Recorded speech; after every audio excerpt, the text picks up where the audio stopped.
Hello everyone, I am Mamta Nikamadkar and welcome back to my YouTube channel. आज के इस video में हम देखने वाले हैं what is linear differential equation with constant coefficient. So before we see what is linear differential equation, we all know what is a differential equation. तो एक differential equation क्या होता है? Differential equation होता है ऐसी equation जिसमें present होता है derivative term से dy by dx. तो ऐसे इक्वेशंस को कहा जाता है डिफरेंशियल इक्वेशन. तो लीनियर डिफरेंशियल इक्वेशन क्या होता है? लीनियर डिफरेंशियल इक्वेशन होता है जिसके जहाँ पे सारे टर्म्स की पावर क्या होती है? dy by dx की पावर 1 होती है. तो ऐसे टर्म्स की इक्वेशंस को कहा जाता है लीनियर डिफरेंशियल इक्वेशंस. तो ऐसे इक्वेशन फॉर एग्जांपल से dy by dx plus y equals to x square. तो यहाँ पे dy by dx की टोटल पावर क्या है? 1 है. तो ये हो जाएगा लीनियर डिफरेंशियल इक्वेशन. अगर यहाँ पे होता dy by dx whole square तो इसकी पावर हो गई है 2, तो ये लीनियर डिफरेंशियल इक्वेशन नहीं बनता. ठीक है. So before we go on to see what is linear differential equation with constant coefficient, let's discuss few applications. जैसे डिफरेंशियल इक्वेशन के applications we find it out in solving Newton's law of cooling, फिर electric circuits, फिर पाया जाता है motions, simple harmonic motions, linear motion etcetera. वैसे ही linear differential equations के एप्लीकेशंस पाए जाते हैं image processing, control system, animations, hydrodynamics, fluid dynamics, heat conductions, machine learning, data science etcetera. Okay, so let's move on to see what is actually linear differential equation with constant coefficients. So basically हम deal करने वाले हैं ऐसे equations के साथ जहाँ पे constant coefficients present है. सो हमने अभी डिस्कस किया कि ऐसे डिफरेंशियल इक्वेशन क्या होती है. Linear differential equation dy by dx plus y equals to से x square, ये होती है लीनियर डिफरेंशियल इक्वेशन जहाँ पे उसकी पावर क्या होती है? 1. ठीक है. तो linear differential equation with constant coefficient का फॉर्म क्या होगा? The form of linear differential is given as a naught d raised to n y by dx raised to n plus a1 dn minus 1 y by dx raised to n minus 1 plus a2 dn minus 2 y upon dxn minus 2 and so on up to the terms a n minus 1 dy by dx plus a n y equals to the function f of x. So यहाँ पे जो a0, a1, a2, an minus 1, an ये जो terms दिखाई दे रहे हैं हमें, वो है constant coefficients. Whereas अभी अगर observe करोगे ये d raised to n dy by dx raised to n, ये terms की टोटल सारे टर्म्स की टोटल पावर क्या है? 1 है, इसीलिए ये लीनियर है. ओके. और ये क्या है?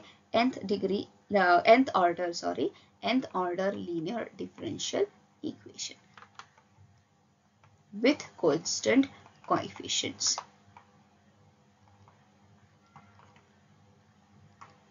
ऑर्डर nth हो सकती है बट डिग्री क्या चाहिए? हमेशा 1 होनी चाहिए. ऑर्डर और डिग्री के डिफरेंस क्या होता है? डी की पावर जो होती है वो होती है ऑर्डर, और dy by dx टोटल की पावर जो होती है वो होती है degree. So this is an nth order linear differential equation. So nth order linear differential equation, जैसे डिफरेंशियल इक्वेशन या फिर लीनियर डिफरेंशियल इक्वेशन सॉल्व करने पर हमें मिलता था general solution. We used to obtain general solution. Some cases में हमें उस सॉल्यूशन में हमें क्या पता था? So we used to find C1 C2 constants present होते थे. उन कॉन्स्टेंट्स को जब हम पर्टिकुलर वैल्यूज पर सब्स्टिट्यूट करते थे हमें मिलता था पर्टिकुलर सॉल्यूशन. यहाँ पे भी हम linear differential equation with constant coefficients का जनरल सॉल्यूशन फाइंड आउट करेंगे. पर जनरल सॉल्यूशन फाइंड आउट करने के लिए दो पार्ट्स है. उसमें से first part is to find what is complementary function, that is CF, और डिनोट किया जाता है YC से. एंड सेकेंड पार्ट है to find particular integral, that is pi, and denote किया जाता है yp, and together y is equals to yc plus yp is our general solution. इस जनरल सॉल्यूशन में कांस्टेंट्स में भी C1 C2 कांस्टेंट्स प्रेजेंट होते हैं। इनको अगर कुछ पर्टिकुलर वैल्यूज असाइन किया जाए तो ये टर्न आउट होगा पर्टिकुलर सॉल्यूशन पे। बट हम फोकस करेंगे to find general solution, that is to find YC and to find YP। अभी YC फाइंड आउट करने के लिए हमें एक्चुअल जो YC फाइंड आउट करते हैं वहां पे हम डिग्री इक्वेशन सॉल्व करते हैं। मतलब क्या करते हैं, वो उसके रूट्स फाइंड आउट करते हैं। So what is the prerequisite necessary here? Prerequisite is the terms that is necessary here is to know how to find roots of equations. So let us first discuss few in short, revise in short how to find roots, and then we will further move on to actually see what is complementary function. So suppose हमें एक equation दिया गया है say d square minus 1 equals to 0. तो d square minus 1 इस equation के roots क्या होंगे? इस इक्वेशन के रूट्स अगर देखोगे तो ये d स्क्वायर को लिख सकते हैं, d स्क्वायर इक्वल्स टू 1, तो ये हो जाएगा d इक्वल्स टू प्लस और माइनस रूट 1। तो प्लस और माइनस रूट 1 क्या होता है? 1। तो d की वैल्यू हो गई प्लस और माइनस 1, राइट। सपोज हमें इक्वेशन दिया है d स्क्वायर प्लस 1, तो d स्क्वायर प्लस 1 मतलब ये हो जाएगा d square equals to minus 1। अभी ये हो जाएगा d इक्वल्स टू प्लस और माइनस रूट माइनस 1, बट हमें पता है कि रूट माइनस 1 मतलब क्या होता है? It is iota. It's turn out to be complex. So d की वैल्यू, d के रूट्स हो जाएंगे प्लस और माइनस आयोटा। मतलब यहाँ पे हमें दो रूट्स मिल रहे हैं, एक प्लस 1 एक माइनस 1। यहाँ पे भी हमें दो रूट्स मिल रहे हैं, एक प्लस 1 एक माइनस 1। सपोज हमें इक्वेशन दिया गया है d square plus 2d minus 2 equals to 0। अभी इस इक्वेशन, ऐसे equations, factorisations methods for formula method हमने ऑलरेडी सीख लिए हमारे स्कूल डेज में। तो यहाँ पे अगर हमें रूट्स फाइंड आउट करने की कोशिश करेंगे, 2 को कैसे स्प्लिट अप करेंगे सो दैट इसका एडिशन 2 हो जाए। तो 1 इंटू 1 तो नहीं कर सकते, 1 इंटू 1 विल बी 1, तो ये सेटिस्फाई नहीं हो रहा है। ठीक है, तो हम क्या करते हैं, we use go for formula method. हमें पता है फॉर्मूला मेथड क्या होता है। फॉर्मूला मेथड होता है, if you have to find say roots x is equals to minus b plus or minus root b square minus 4ac upon 2a. So इस फॉर्मूले से हम क्या कर सकते हैं, इस इक्वेशन के रूट्स फाइंड आउट कर सकते हैं। So इस फॉर्मूले के हिसाब से b की वैल्यू यहाँ पे है 2, c की वैल्यू है यहाँ पे -2, a की वैल्यू है 1। तो d की वैल्यू, d के रूट्स हो जाएंगे -2 प्लस और minus root b square, that is 2 square minus 4 into 1 into -2 upon 2 times 1। तो इसके इक्वेशन, इसके रूट्स हो जाएंगे -2 प्लस और minus root 4 minus minus plus हो जाएगा 4 इंटू 2 8 अपॉन पर क्या हो जाएगा ये 2। तो ये हो जाएगा -2 प्लस और माइनस रूट 12 अपॉन 2। तो रूट 12 को हम क्या लिख सकते हैं, 12 को हम लिख सकते हैं, 12 को लिख सकते हैं 4 इंटू 3। तो 4 का रूट होता है 2, तो इसे लिखा जा सकता है -2 प्लस और minus 2 root 3 upon, sorry this is 2 upon 2। तो रूट्स क्या मिल गए यहाँ पे, -1 प्लस और माइनस रूट 3 बराबर। तो -1 प्लस रूट 3 इज एक root, -1 minus root 3 is another root.